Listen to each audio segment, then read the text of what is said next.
When I was in college seminary, every year we'd have outings to go see different ethnic communities in the archdiocese where we were.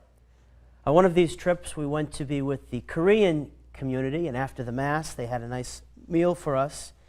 And all the seminarians, we sat with the priest, and he told us stories of Korea. One of the stories, which was very interesting, was when he told us about why it was he wanted to become a priest. He said the reason he wanted to become a priest wasn't the most spiritual reason, but he said that back in his village they were all very poor, but as a young child he noticed that the priests got to eat eggs, and I guess the others didn't get to eat eggs. He said that later he did in fact become a priest, and once he became a priest, he no longer had a desire to eat the eggs because he wanted to put himself at the service of those to whom he was to serve. I think when we're little, we have these conceptions that to be grand, to be powerful, means that we take things for ourselves and we impose our will on other people. But really, the model of service which Christ teaches us is not one where we take, but rather one where we give.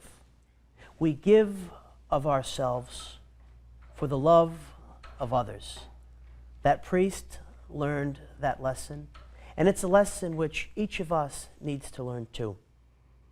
You know, today as we go through the day, it might be good for us to think about, what's one or two opportunities that I can place myself at the service of someone else, not looking to my needs first, but looking to those of the other.